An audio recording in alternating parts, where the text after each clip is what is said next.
Boa tarde. Eu quero inicialmente agradecer à Federação Espírita do Paraná, que abre suas portas para que eu traga a minha modesta contribuição nessa tarde.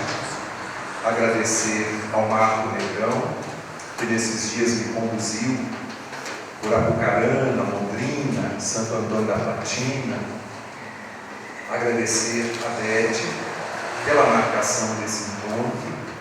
Agradecer a Maria Helena Marcon, porque muitos desses livros que estão aí têm não apenas o dedo, tem a mão, a cabeça e o coração da Malena, nos ajudando nessa tarefa de levar algo de útil no campo da literatura espírita.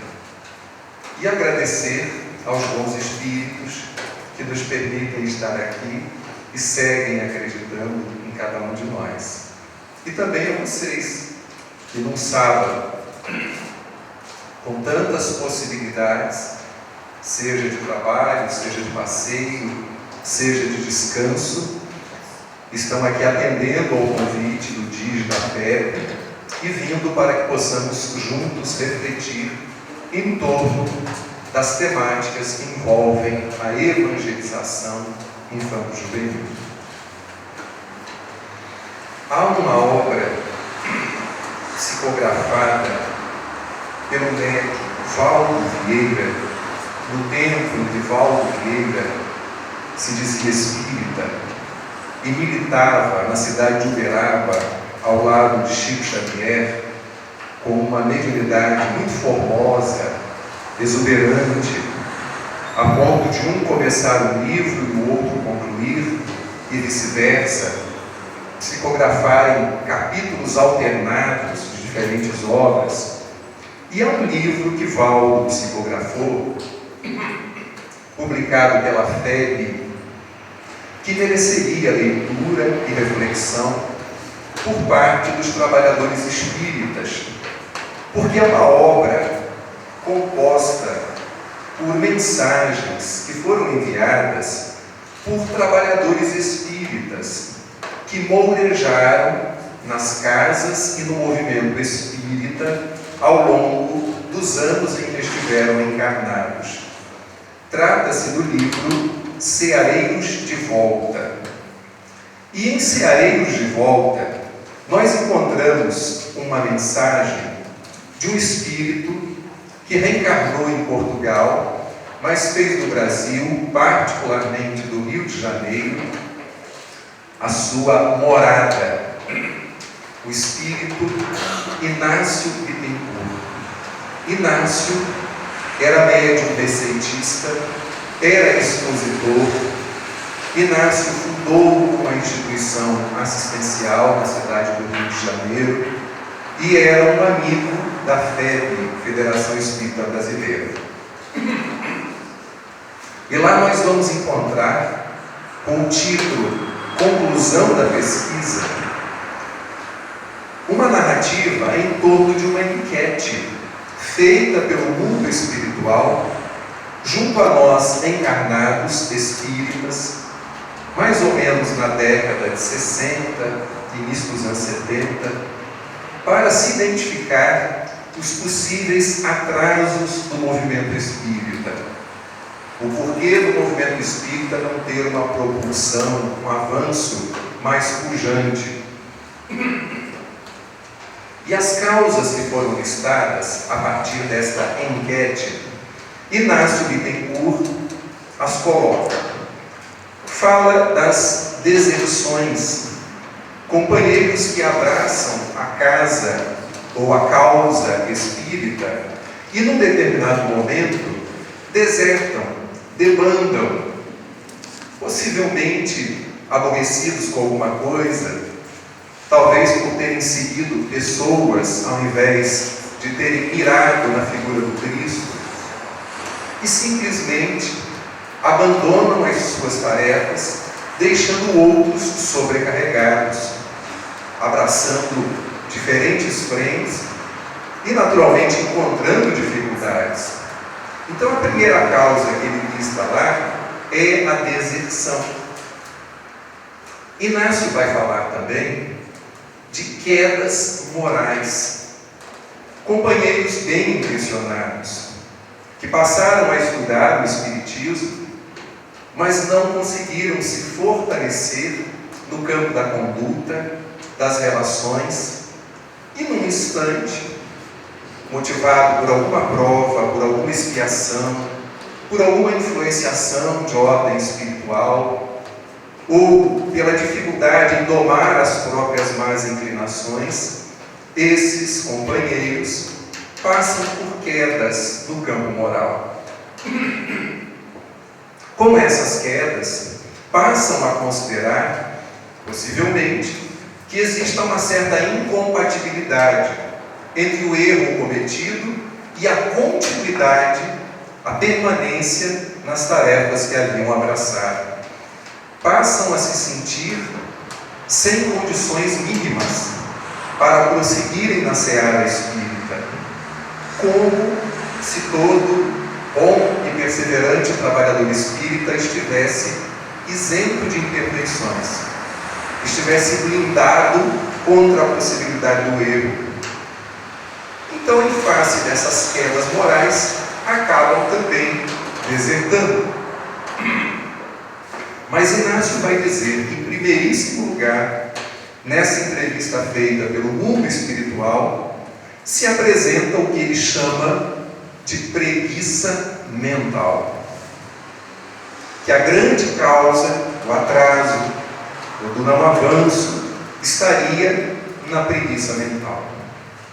E quando pensamos na preguiça mental, parece que ela pode estar restrita apenas ao fato de estudarmos pouco o Espiritismo. Mas eu posso ter preguiça mental para me autoexaminar, me autoconhecer, me autoencontrar.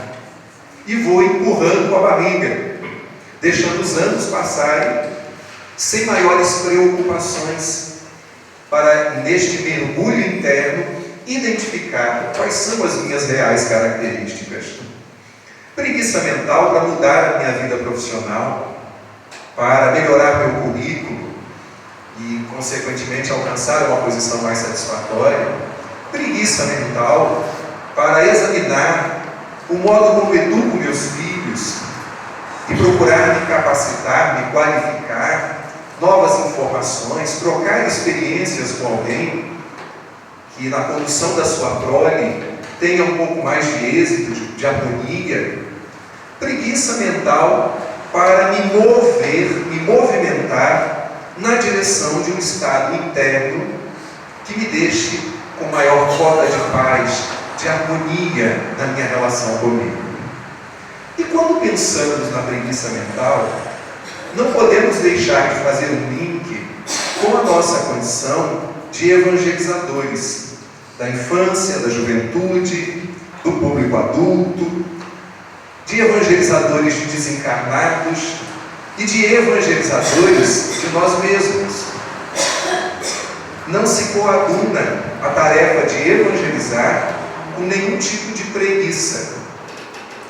Mesmo porque quando se fala de ócio criativo, não está se falando de preguiça. Está se falando da possibilidade de criar a partir de um certo repouso, de uma certa desaceleração. Então nós, enquanto trabalhadores que militamos na seara da educação espírita, onde se encontra a evangelização, precisamos estar constantemente buscando uma atualização. Esse apelo, Allan Kardec faz lá em Livro dos Espíritos, na introdução ao estudo do Espiritismo, quando nos fala da importância da regularidade, da continuidade e do recolhimento, a absorção de uma informação que possa ser cotejada, comparada com outras informações. A necessidade de um método de estudo que nos possibilite ir gradativamente ampliando os nossos horizontes. A necessidade do estudo contínuo, de modo que ele, não sofrendo solução de continuidade, vá nos permitindo estabelecer o maior número de links possíveis na construção de um conhecimento que possa ser sólido em torno da doutrina espírita.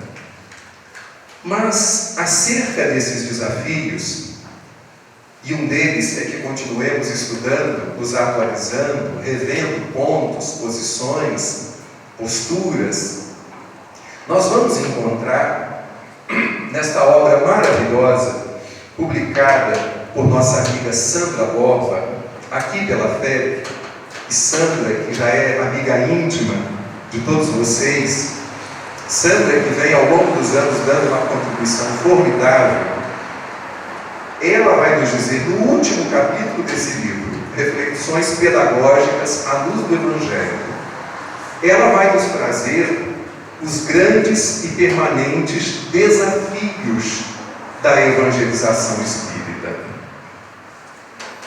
E nós temos, na reflexão de Sandra, diretrizes seguras, pautadas na experiência de uma professora universitária, de uma evangelizadora que tem atravessado décadas, abraçando esta tarefa, no seu estado, ao longo de todo o Brasil e também fora das terras brasileiras. No último capítulo, que tem como título O Desafio da Qualidade na Evangelização, Sandra vai nos falar de 5 grandes desafios, com os quais nós introduzimos o assunto dos desafios da evangelização espírita. O primeiro grande desafio, Sandra diz que é o desafio doutrinário. Por isso a introdução falando da conclusão da pesquisa no texto de Inácio Bittencourt. Por isso a referência a Allan Kardec na introdução do Livro dos Espíritos. Nós precisamos avançar nos nossos estudos doutrinários, ainda que encontremos dificuldades, barreiras, limitações e até uma certa falta de sensibilidade da parte de alguns dirigentes, que precisamos compreender e buscar caminhos para sensibilizá-los em torno da causa da evangelização.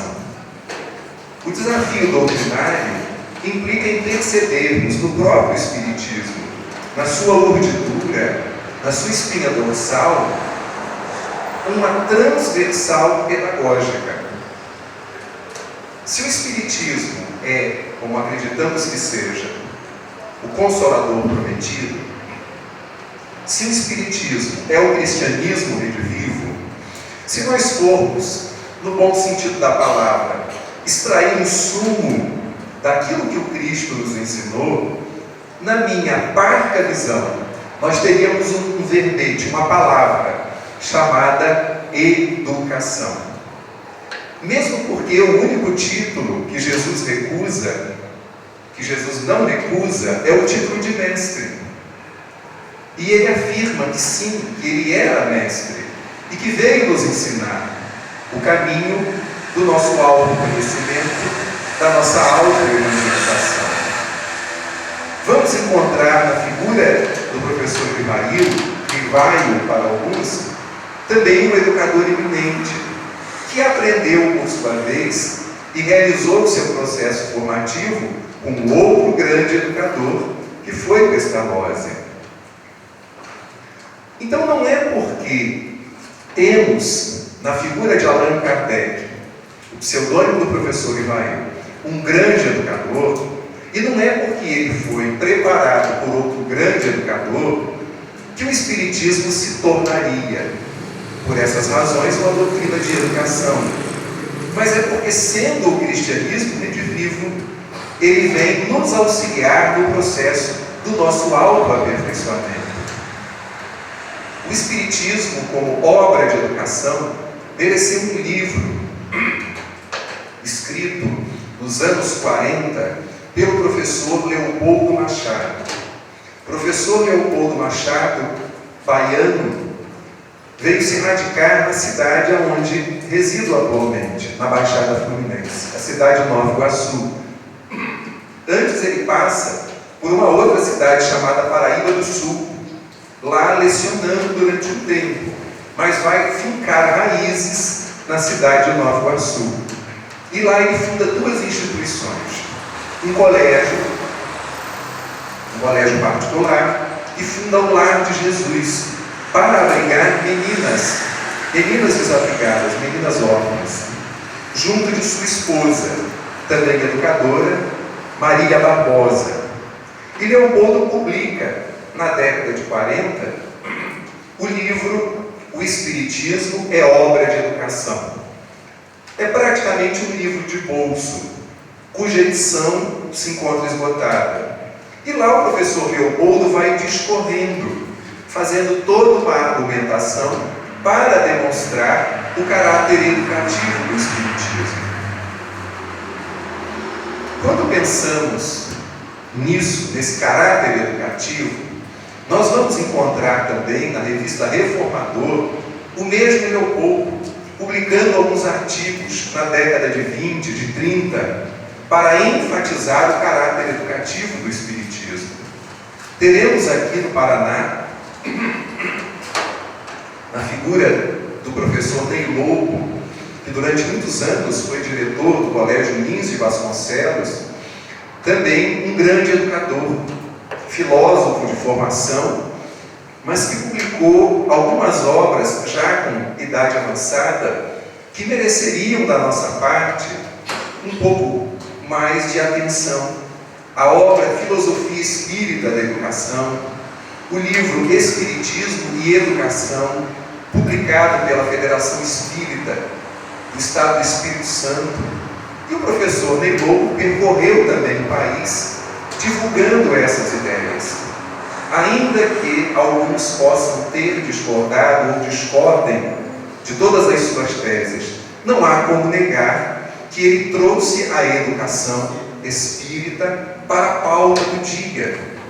E é também autor de uma obra, salvo engano, sobre Lins de Vasconcelos, publicada aqui pela Federação Espírita do Paraná.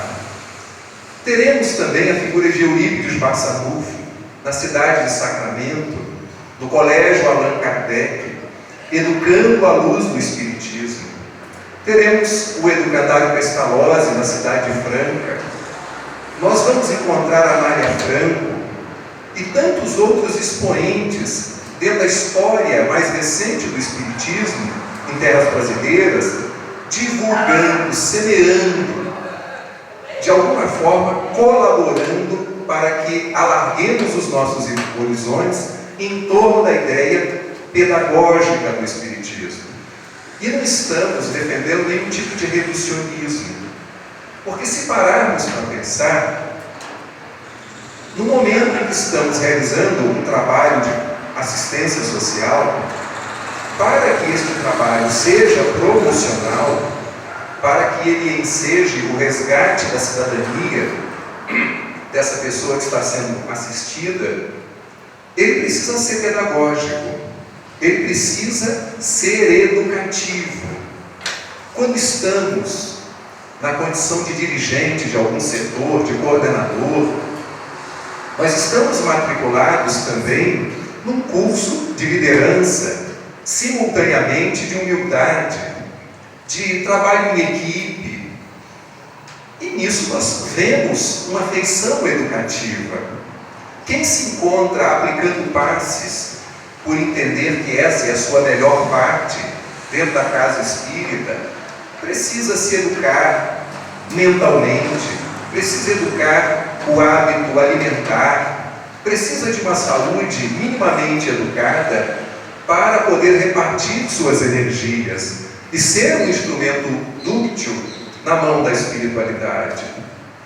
Aquele que, porventura, coordena o ESG, o estudo sistematizado, ou que faz o uso da tribuna para divulgar o Espiritismo através da palavra oral, necessita educar-se para que as suas palavras realmente nutram, possam alimentar os seus ouvintes. E se os nossos ouvidos são os primeiros a ouvirem, dada a proximidade geográfica dessa boca, nós precisamos nos matricular num processo de educação. Então a doutrina é eminentemente educativa, de todos nós. Por isso, o primeiro grande desafio ele é doutrinário. E o segundo, que está associado na linguagem de Sandra ao primeiro, é o desafio pedagógico. Nós sabemos que nenhum de nós precisa ter formação, graduação, doutorado ou pós-doutorado na área pedagógica para sermos um bom evangelizador. Mas é preciso que minimamente busquemos nos informar também sobre as teorias pedagógicas, as teorias que regem o ensino e a aprendizagem, alguma noção de psicologia da educação, de metodologia, de técnicas de ensino. Tudo isso favorece o nosso trabalho com as novas gerações. Lembrando que esta nova geração tem suas características descritas por Allan Kardec no livro A Gênese, quando ele nos diz que a geração nova traz a propensão para as crenças espiritualistas, traz o sentimento inato do bem, traz uma inteligência e uma razão precoce. Então não há como dar conta da condução dessas novas gerações sem que nos atualizemos também, minimamente, do ponto de vista pedagógico. Por isso, os constantes encontros que o DIGE da FEB promove, por isso os encontros que as URIs realizam, por isso as nossas iniciativas pessoais, no sentido de ampliar o nosso conhecimento também da pedagogia. Isso vai favorecendo a própria inspiração da espiritualidade diante dos desafios cotidianos que a tarefa evangelizadora vai nos colocando. Porque vamos alimentando a nossa mente, a nossa alma, com mais informações, com mais subsídios. Isso vai facilitar a espiritualidade nos conduzir ao encontro das necessidades prementes dos nossos evangelizandos. Lembrando o professor Neilou que a palavra evangelizando encerra o dinamismo, como a palavra educando. Educando e evangelizando é aquele que não está educado, que ainda não está evangelizado. Nesse sentido, todos somos educandos e todos somos evangelizandos, porque nosso processo permanece, ele é um contínuo. Ele teve um início, mas não sabemos qual será o termo dessa nossa jornada, qual será a conclusão.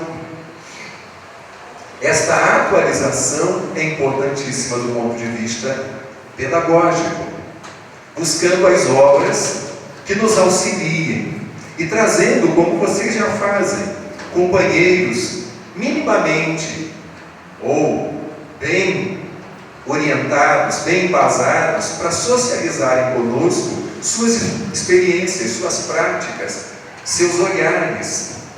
Nós sabemos que a tarefa da evangelização tem um caráter transformador.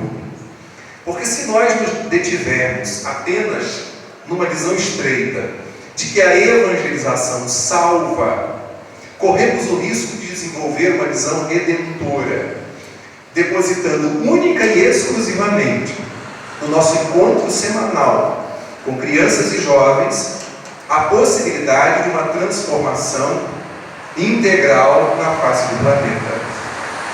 Nós podemos muito com essa tarefa, mas nós não podemos tudo, porque existe o trabalho da família, o trabalho da escola e o trabalho do próprio evangelizando em torno dessas sementes que ele recebeu. Se acreditamos que a evangelização é um trabalho de formação, de mão de obra para a casa espírita, novamente caímos no reducionismo. Porque a nossa tarefa é muito maior do que essa. Me recordo de dois amigos. E esses dois amigos educaram seus filhos na evangelização. Esses dois amigos, com uma idade já avançada, eu resolvi perguntar para os dois, em momentos distintos: eles entenderam que a tarefa deles estava concluída junto aos filhos. E o mais velho me disse assim: quando eu percebi que os meus filhos, depois de anos de evangelho no lar, anos de evangelização, ele tem 2 filhos homens, os meus 2 filhos assumiram funções na casa e no movimento espírita. Aí eu relaxei e pensei assim: minha missão está concluída, e está bem concluída, a minha e a da minha esposa. Eu guardei a resposta dele e fui até o segundo amigo, um pouco mais novo que esse e um pouco mais velho que eu, e repeti a mesma pergunta, esse já pai de um casal.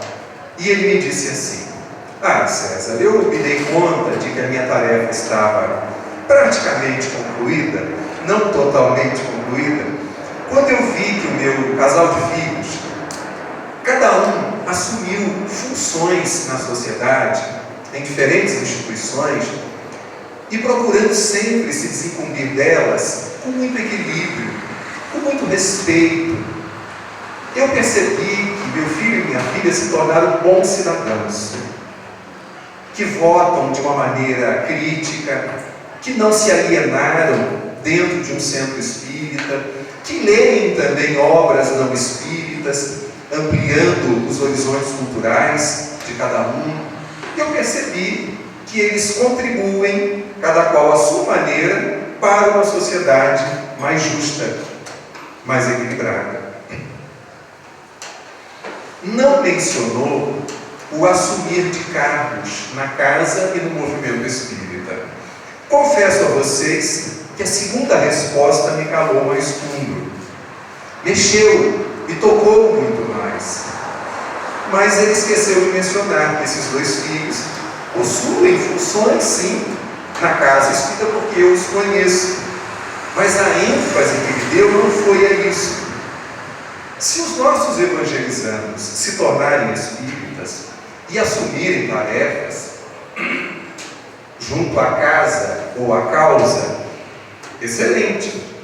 Mas se eles não assumirem, e aonde quer que eles estiverem, eles forem multiplicadores do bem, semeadores da fraternidade, da solidariedade, forem construtores de um mundo melhor, certamente que a nossa tarefa terá sido muito bem executada, muito bem cumprida.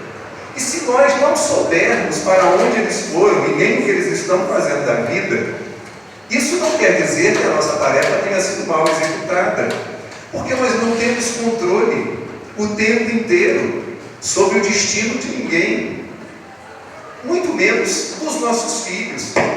Então, uma coisa é educar para o Espiritismo, outra coisa é educar com o Espiritismo. É uma distinção que precisamos estabelecer e que certamente vocês já fizeram e já sabem. Estamos aqui apenas reforçando, ratificando. Então, além deste desafio doutrinário, nós temos um desafio pedagógico importantíssimo. Nesse livro mais recente, Sandra avança um pouco mais, Educação em Foco, e vai nos falar da proposta, da visão do professor Ivail, da visão de Pestalozzi. No livro de Zeus Van Tuyl e Francisco Thyssen, Allan Kardec, publicado pela FEB, nós encontramos também um estudo muito interessante sobre a proposta pedagógica de Pestalozzi. É uma biografia de Allan Kardec em 3 volumes, mas é uma biografia alentada, que traz muitas informações sobre o método, sobre as práticas de Pestalozzi, e certamente conseguiremos entender melhor a formação do menino Ivail. Por isso, o segundo desafio é pedagógico. O terceiro grande desafio, ele é organizacional. E não é fácil dar conta desse desafio, porque ele implica justamente em criarmos um mínimo de ordem, um mínimo de planejamento, lembrando o espírito Joana de Ângeles no livro Celeiro de Bênçãos, quando ela afirma: planejar é condição de êxito, improviso é recurso de emergência. Há pessoas que vivem, há evangelizadores, há trabalhadores que vivem improvisando o tempo inteiro. Do mesmo modo que nos deparamos com evangelizadores que fazem da falta a regra e da presença a exceção. É muito difícil contar com alguém que aparece de vez em quando. É muito difícil num planejamento transferir responsabilidades, dividir responsabilidades com quem não podemos contar, apesar de muita boa vontade.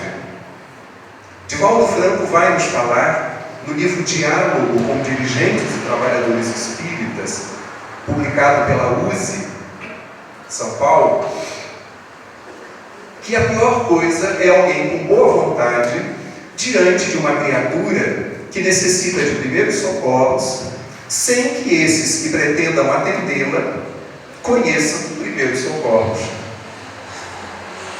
Não vão poder fazer nada. Não se segue que a boa vontade esteja excluída, mas é preciso que, junto da boa vontade, nos qualifiquemos, inclusive no caráter organizacional das nossas tarefas.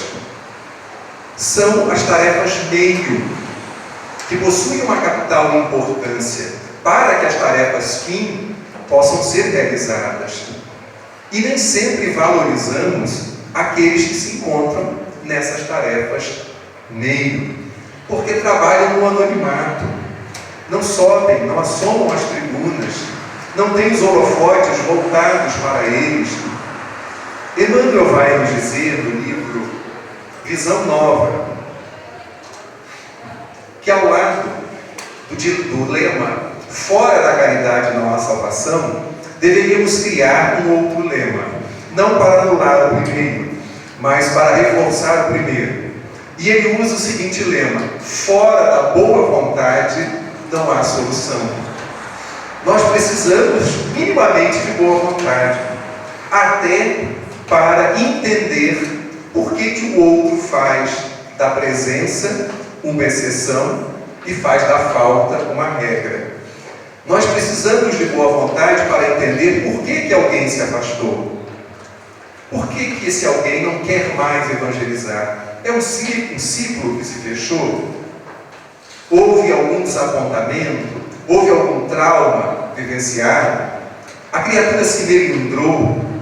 Teve a sua suscetibilidade ferida por algum não reconhecimento do seu valor, dos seus esforços? Nós precisamos de boa vontade para irmos ao encontro desse irmão ou dessa irmã. Nós precisamos de boa vontade até conosco, diante dos constantes erros e equívocos que vamos cometendo no exercício das tarefas que vamos desempenhando. Quando Kardec fala desta geração nova, ele nos convida a essa qualificação doutrinária, pedagógica e organizacional. Precisamos nos reunir, precisamos planejar, precisamos trocar ideias e precisamos crescer também nesses processos que às vezes são desgastantes.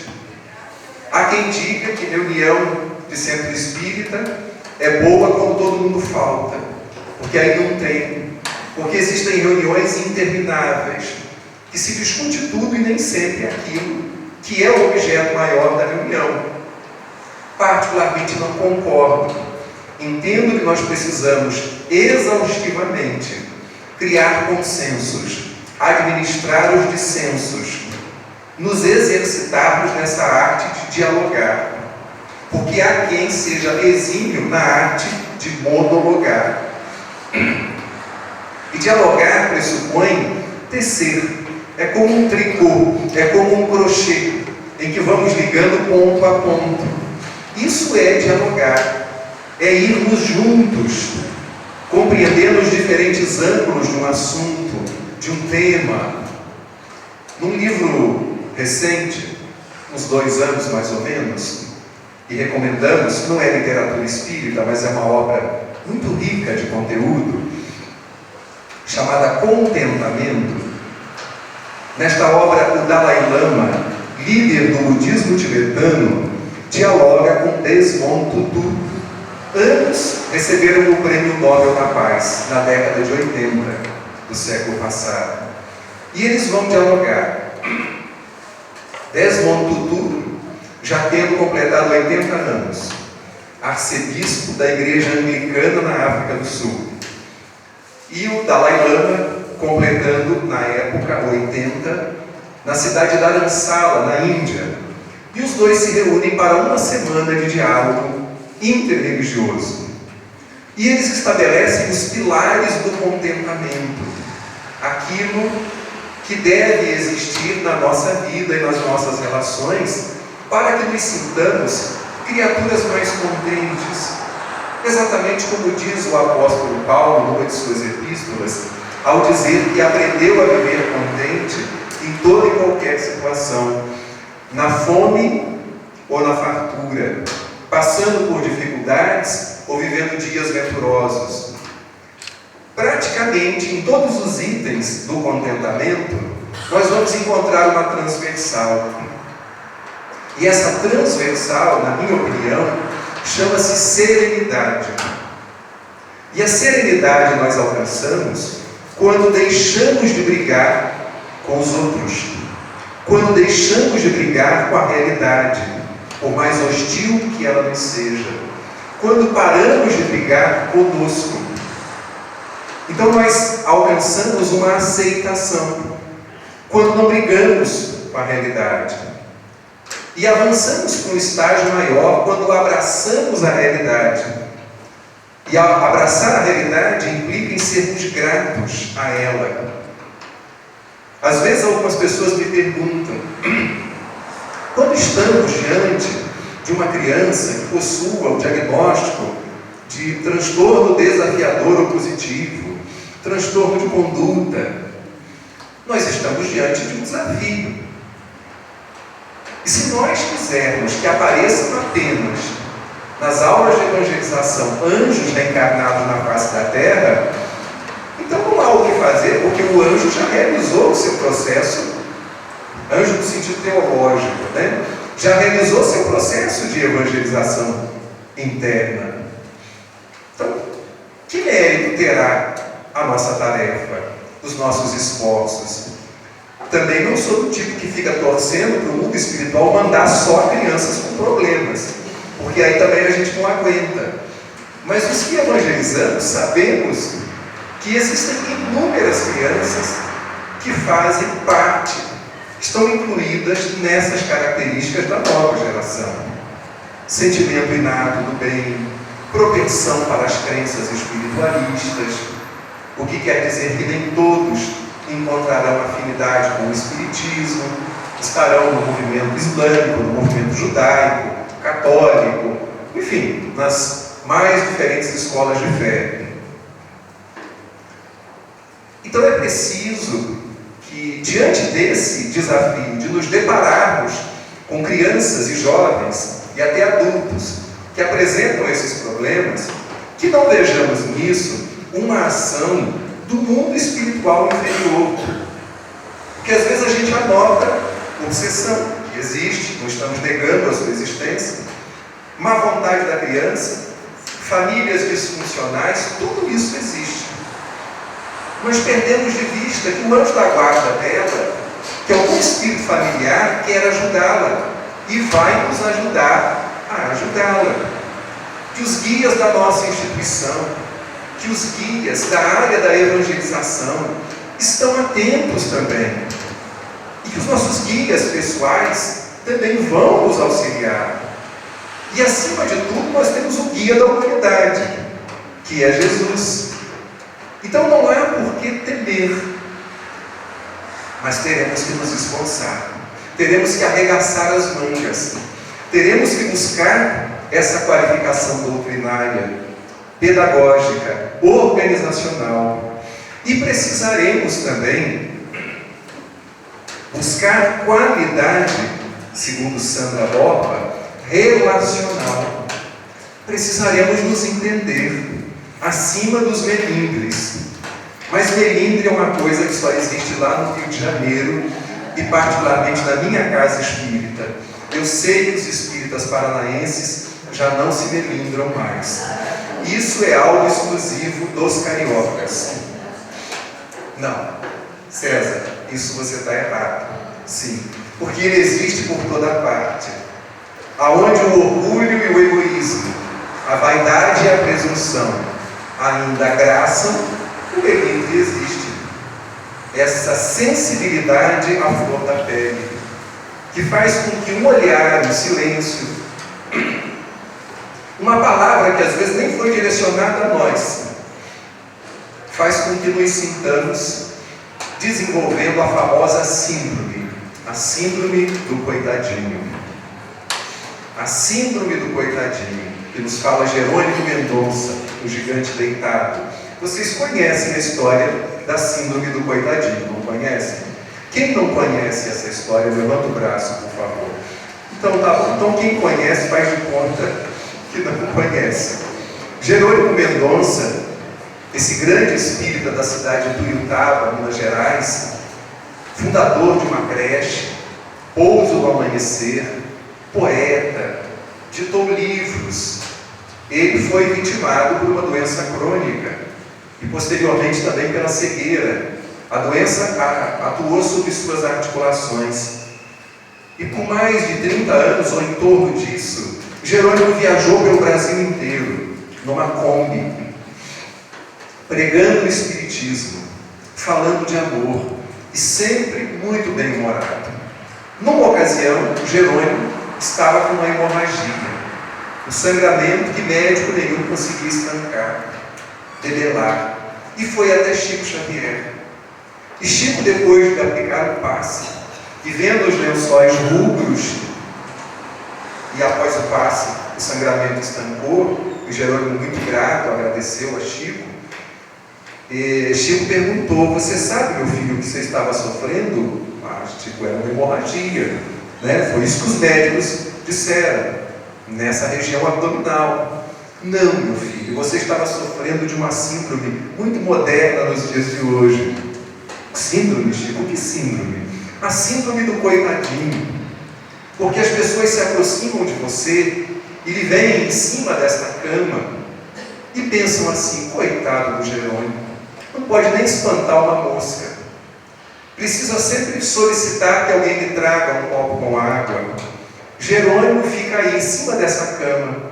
Realmente deve ser muito difícil a vida do Jerônimo. E alguns, meu filho, não apenas pensam, falam isso para você. Você foi internalizando a ideia de que você é um coitado. E isso somatizou, desencadeando esta moléstia que estava lhe afetando e que agora não lhe afetará mais, desde que você se liberte da síndrome do coitadinho. Então, às vezes, nós espíritas, nas nossas tarefas, corremos o risco de nos julgarmos coitadinhos. E isso é muito ruim. Há uns anos atrás, eu fui fazer um pequeno seminário numa cidade do sul de Minas, próxima lá do Rio de Janeiro. E quando eu voltei, eu fiquei uma semana de cama. E aí, obviamente, não prestou. Porque eu comecei a questionar a providência divina, os guias espirituais, os mentores da minha casa espírita. Entrei num processo de conflito interno muito acentuado. Mas conforme eu fui melhorando, a minha cabeça voltou para cima do pescoço e os miolos começaram a funcionar melhor. E uma voz amiga, vendo que eu já estava em condições de raciocinar com um mínimo de lucidez, me disse assim: você foi e voltou, o seu carro não era um carro novo e não deu nenhum problema no caminho, e você passou por carros que estavam parados. E eu pensei assim: é mesmo. Sim, você foi e voltou, a estrada não é uma estrada como essas que nós temos aqui no Paraná, muito bem pavimentadas, era uma estrada de mão dupla, e você não viu nenhum acidente, você não correu nenhum risco, você foi e voltou bem. É verdade. Você levou seu filho, e ele se enturmou com as outras crianças, e até perguntou: papai, quando é que a gente vai voltar lá? Gostei daqueles meninos. Então, ele se sentiu muito bem. E às vezes as crianças se sentem entediadas quando só tem uma atividade para adulto e nada adaptado à faixa etária. E eu disse: é verdade. Você foi e voltou, que os companheiros lhe convidaram para retornar. Se eles não tivessem gostado do seu trabalho, teriam apenas agradecido e silenciado. Eu disse: é verdade. Você ficou doente uma semana, sim, mas não lhe faltou dinheiro para comprar os remédios. Tanta gente está doente e não tem dinheiro para comprar a medicação. É verdade. Você ficou doente e sua sogra fez canja de galinha para você. E você tomou 2 pratos, repetiu. Eu falei: nossa, mas até isso vocês enxergam outros pratos. É verdade. Então, meu filho, o que é que você está querendo? É privilégio? Se nem os grandes médios, os grandes e devotados trabalhadores ficaram ou ficam incólumes ao processo de adoecimento, de desgaste do corpo, desgaste político, você quer privilégios, meu filho? Eu falei: não, eu quero continuar trabalhando. Então, quando nós não julgamos bem, não analisamos bem essa nossa relação com o mundo espiritual, podemos, como evangelizadores ou trabalhadores espíritas de um modo geral, achar que pelo fato de estarmos há alguns anos numa tarefa ou à frente dela, que tenhamos privilégios. Eu me recordo de uma informação que está no livro de Sueli Caldas Schubert, O Semeador de Estrelas. Para mim, a mais bela biografia escrita sobre o médium Divaldo Pereira Franco. Temos outras muito bem escritas e que também dão uma contribuição relevante. Mas essa me toca de forma muito particular.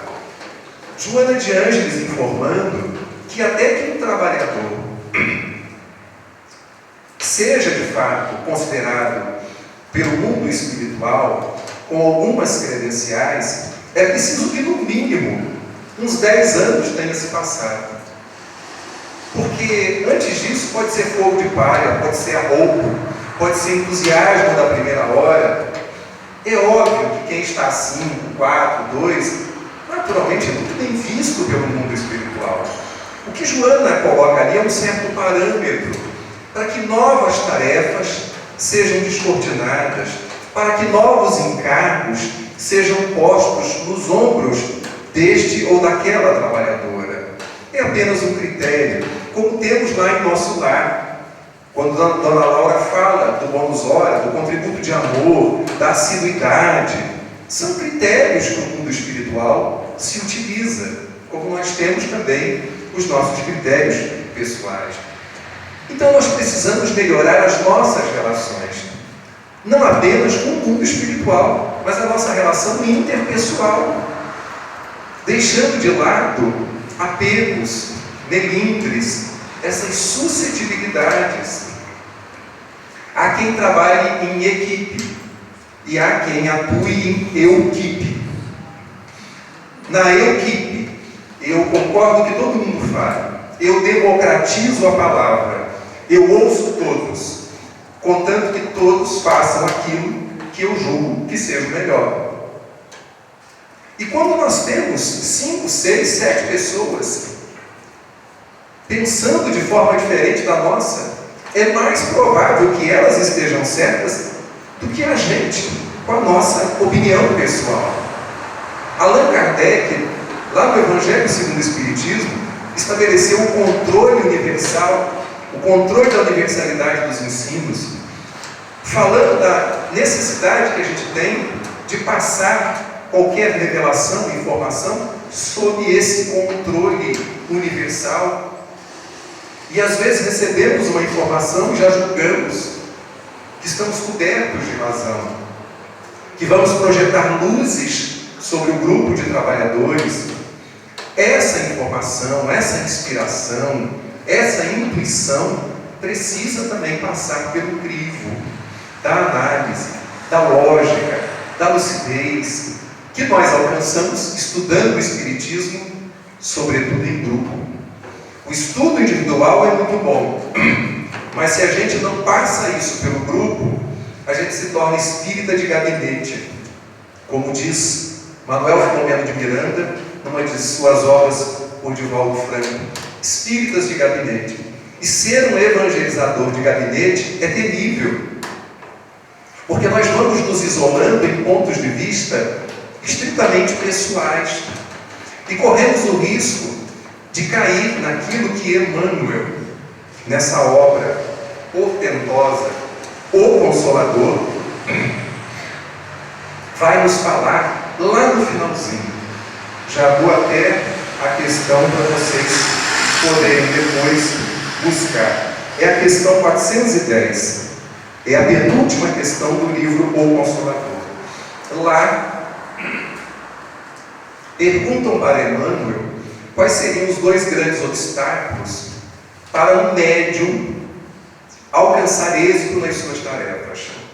Então vamos trocar a palavra médium, embora na generalidade se diga que todos são médios, mas Kardec faz lá a ressalva no livro dos médios acerca da necessidade de uma ostensividade. Vamos trocar pela palavra evangelizador. Então Emmanuel fala de dois grandes perigos. O primeiro desses perigos ele vai chamar de personalismo. Quando eu quero que tudo funcione a meu modo, segundo a minha maneira de pensar. Quando eu estou fechado, blindado às contribuições alheias. Eu sou um sol dispensando luz e calor. Eu sou um sol e todo mundo é planeta girando em torno de mim. É uma postura muito humilde essa, né? Para não dizer o contrário. Então, personalismo. Não admito nenhuma crítica. Lembrando que a palavra crítica vem do grego kritike. E kritike significa juízo apreciativo, exame de valor. Somos críticos quando assistimos um filme. Malena publicou um livro em que analisa diferentes filmes e todos eles, ou quase todos, você já vinha analisando nas páginas do Jornal Mundo Espírita e certamente exerceu a sua crítica.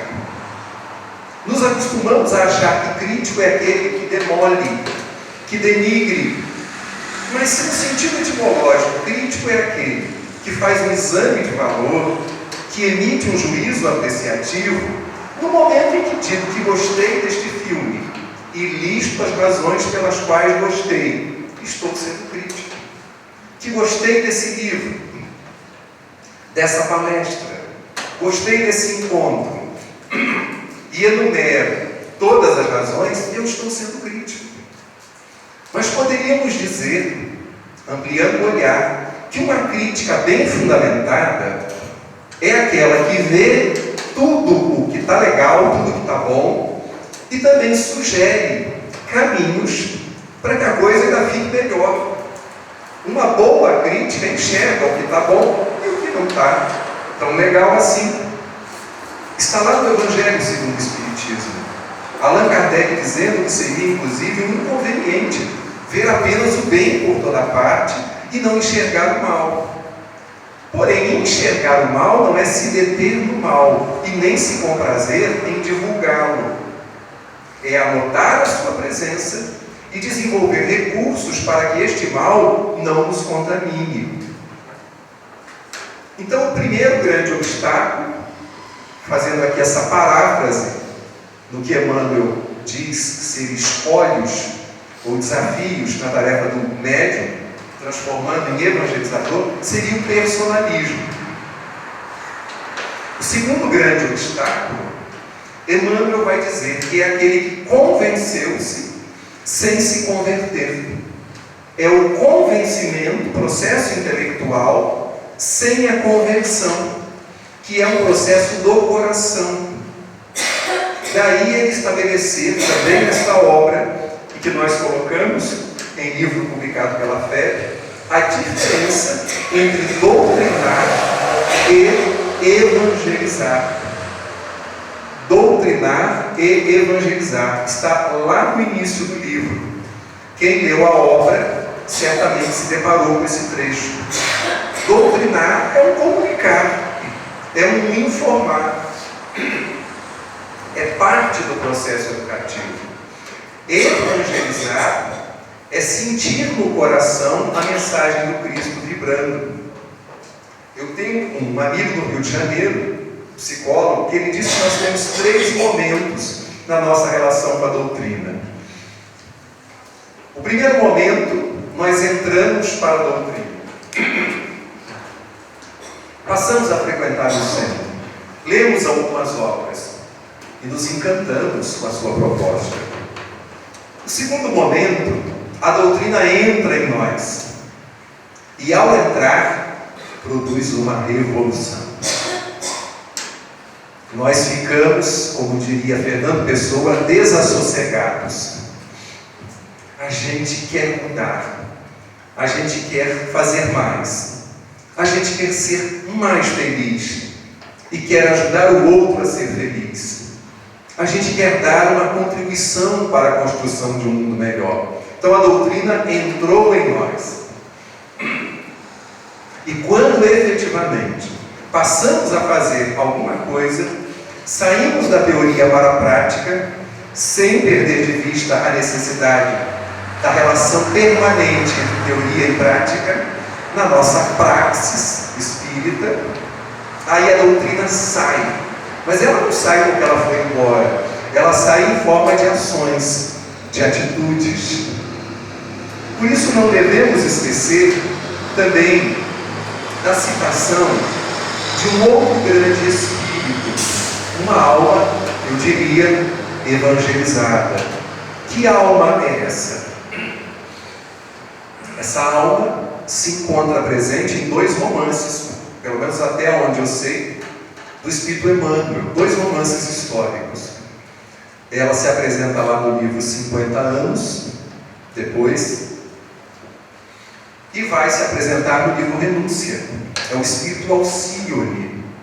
E Alcione, num determinado momento, quando todos já leram o livro Renúncia, quem já leu o livro Renúncia, levanta o braço, por favor. Ok? Quem não leu não é vergonha nenhuma. Naturalmente dá tempo de ler.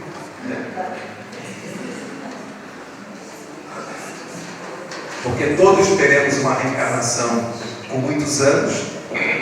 É o meu desejo. E bem de saúde. Alcione vai dizer, já na casa do seu pai, não temos como narrar aqui a trama, na casa do seu pai, sem que seu pai saiba que ela é sua filha,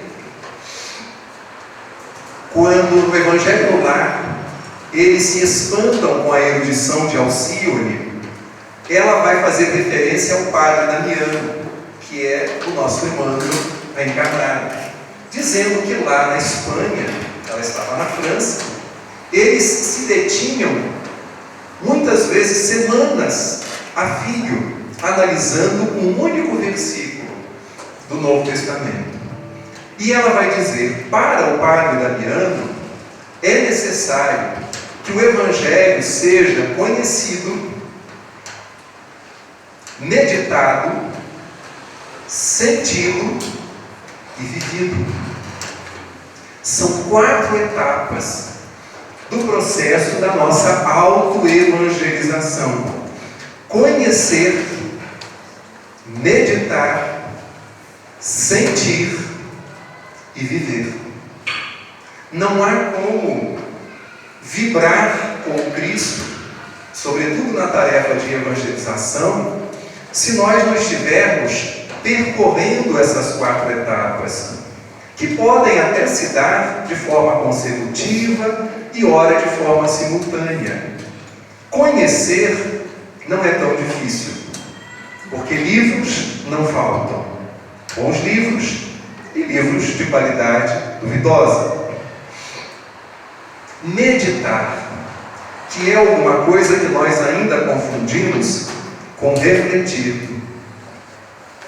Existem algumas técnicas de meditação que nos convidam à reflexão, mas boa parte delas, ou a maior parte delas, nos convida a não ficarmos nos exaurindo de tanto pensar. O Espiritismo é uma doutrina de racionalidade, mas não de racionalização. O que é uma coisa e o que é outra? Racionalidade, usarmos sempre a razão. Mas não é de racionalização, no sentido de que tudo, o tempo inteiro, a gente racionaliza. Senão a gente vai deixar de permitir que lágrimas escorram diante da partida de um ente querido. Vamos começar a censurar, a julgar pessoas que choram em velório de familiares e são trabalhadores, são estudiosos do Espiritismo. Vamos passar a olhar para todos os fenômenos sociais aonde há sofrimento, aonde há retirantes, desabrigados, aonde existem refugiados, tudo explicando pela lei da reencarnação. Sim, podemos explicar, podemos entender, mas esse entendimento não é frio, ele não é um cálculo, porque senão vai nos faltar empatia, vai nos faltar compaixão, como na parábola do bom samaritano, aonde as personagens iniciais não tiveram empatia, tiveram indiferença, mas o bom samaritano teve empatia e teve compaixão, porque na compaixão nós vamos além de nos colocarmos no lugar do outro, a gente vai empreender esforços para auxiliar esse outro a se livrar daquela condição adversa. É o sentido de caridade, como entendia Jesus, e está lá na questão 886 do Livro dos Espíritos. Nós temos grandes estudiosos da meditação em universidades americanas e europeias. John Kabat-Zinn, Richard Davidson, Daniel Goleman, do livro Inteligência Emocional, trazendo-nos técnicas transculturais que podem e devem servir para o nosso processo de desaceleração. Porque quando a gente desacelera, a gente facilita o processo de inspiração da espiritualidade. Ao passo que, pensando o tempo inteiro, tudo criticando, tudo analisando, a gente exaure. E não estamos aqui defendendo que precisemos abandonar a racionalidade. Estamos defendendo que, ao lado da racionalidade, a gente também precisa sentir. É o Espírito Meimei quem fala que é preciso sentir para saber com amor. E é preciso saber para sentir com sabedoria. Ela nos convida a integrar o que Emmanuel chama de convencimento, processo cognitivo, e conversão, processo do coração. Não há como haver conversão sem convencimento. Então não se trata de excluir uma das etapas do processo. O progresso moral decorre do progresso intelectual, nem sempre se faz acompanhar de imediato. Está lá na lei de progresso. Então a gente precisa meditar, julgar menos, exercer o senso crítico, mas julgar menos, porque julgar o tempo inteiro cansa, exaure, e contemplar um pouco mais. Na sua obra, o professor Ney Lobo nos apresenta algumas técnicas para o desenvolvimento da sensibilidade e fala da importância de ouvir músicas que aguçem os nossos bons sentimentos, fala das visitas fraternas, que em muitos espaços de evangelização elas já acontecem, fala da importância da pintura, das artes de um modo geral, contribuindo decisivamente para a sensibilização dos evangelizandos. O quinto desafio, quinto e último, que Sandra propõe, para irmos fechando essa nossa primeira parte, ela chama de qualidade nos resultados. Fazermos uma avaliação, que é muito mais do que uma medição. Avaliarmos os resultados alcançados, nos avaliarmos a integração da equipe, avaliarmos se estamos buscando nos atualizar doutrinária e pedagogicamente, se estamos buscando otimizar também os aspectos organizacionais, se a qualidade das nossas relações interpessoais melhorou nesse semestre, nesse bimestre. Tudo isso é fundamental para a qualificação, para a análise dos resultados que alcançamos. Então nós vemos que todos esses desafios que Sandra propõe, no 11º capítulo, o último do seu livro, eles se articulam, eles se integram, e precisamos tê-los em mente no planejamento, na execução e na avaliação contínua dos nossos trabalhos. Vale lembrar também, para fecharmos essa primeira parte, das considerações que são feitas ainda no livro Ceareiros de Volta. Esta feita não por Inácio Bittencourt, mas pelo espírito Carlos Lomba, que foi evangelizador no Rio de Janeiro, atuava no bairro de Copacabana, e numa época em que não se tinha ainda materiais organizados, preparados, sistematizados para a evangelização. E Carlos Lomba vai nos falar de uma geração de espíritas pela segunda vez. Espíritas pela segunda vez reencarnando na década de 50, 60. Hoje talvez já tenhamos espíritas pela terceira vez.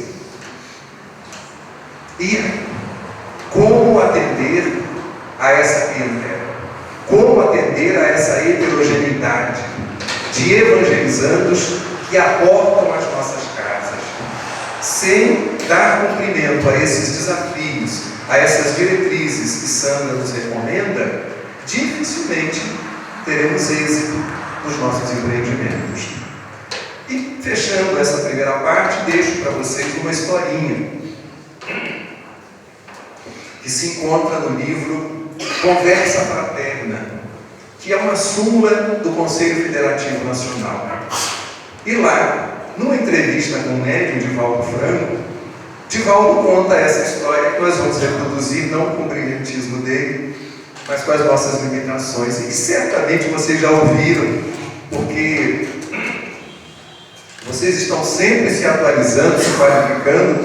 O Paraná, eu posso estar com uma visão idealizada, mas eu vejo o trabalho da FEP como um trabalho muito dinâmico e muito à frente de algumas federativas que respeitam e que, se não está par e passo com o que vocês realizam aqui, é por uma série de limitações e condicionantes históricos, sociais, pessoais, políticos, culturais e por aí vai.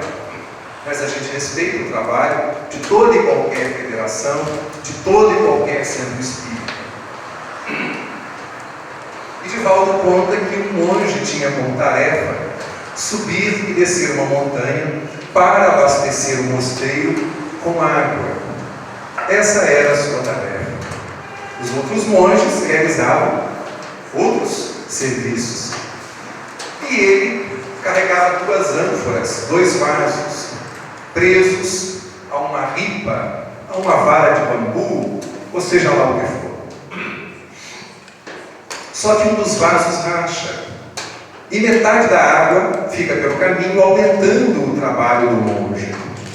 E como se trata de uma história, um dos vasos se vira para o monge e diz assim: você precisa me substituir, você precisa me trocar, porque eu estou te dando mais trabalho.